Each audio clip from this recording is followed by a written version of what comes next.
السلام علیکم۔ کڑوی حقیقت ٹی وی چینل کے معزز دوستو، اگر آپ چینل پر نئے ہیں تو چینل کو لائک اور سبسکرائب کریں تاکہ آنے والے نئے ویڈیوز آپ تک بر وقت پہنچ سکے۔ شکریہ۔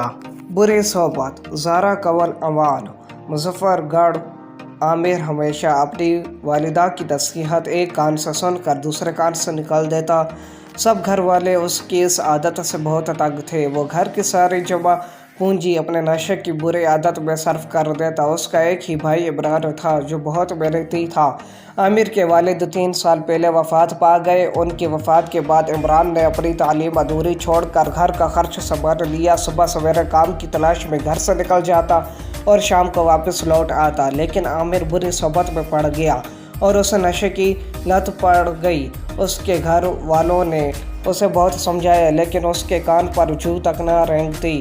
اس کے دوست اسے اس کے گھر والوں کے خلاف ورگلاتے اور وہ ان کی باتوں میں آ جاتا۔ ایک روز عامر نشہ کر کے رات کو دیر سے گھر پہنچا اور چلا کر اپنی والدہ سے کھانا مانگا تو اس پر اس کی والدہ نے کہا، عامر بیٹا گھر میں کچھ کھانے کو نہیں ہے۔ یہ سن کر عامر طیش میں آ گیا کیونکہ اسے بہت زیادہ بھوک لگ رہی تھی اور چلا کر اپنی والدہ کو برا بھلا کہنے لگا۔ عمران نے اسے روکا مگر اس نے کسی کی ایک نہ سنی۔ عمران نے اس کے منہ پر تھپڑ مارا۔ ان کی والدہ یہ سب دیکھ کر بلک بلک کے رو رہی تھی۔ اگلی صبح ماں نے عامر سے کہا، پہلے کام کر، رقم لا، پھر گھر میں کھانا پکے گا۔ یہ سن کر عامر آگ بگولا ہو گیا۔ وہ اپنی ماں کو دھکا دے کر وہاں سے باہر نکل گیا۔ جب وہ اپنے دوستوں کے پاس پہنچا تو اس کے پاس پیسے نہ ہونے کی وجہ سے اس کے دوست اس سے جھگڑا کرنے لگے اور اسے اتنا مارا کہ وہ زخمی ہو کر زمین پر گر پڑا۔ وہ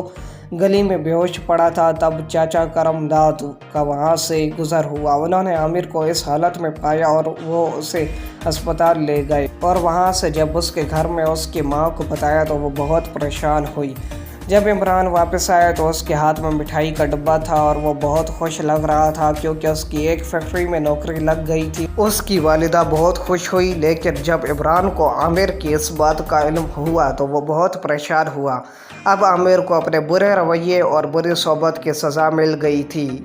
وہ اب بھی ناراحت محسوس کر رہا تھا۔ اس نے اپنی والدہ سے اپنے برے رویے اور بری صحبت کی معافی مانگی تو اس کی والدہ نے اسے معاف کر دیا۔ کچھ دن بعد عامر نے ایک سرکاری اسکول میں داخلہ لے لیا۔ عامر دل لگا کر پڑھائی کرنے لگا۔ وقت کے ساتھ ساتھ ان کے گھریلو حالات اچھے ہو گئے۔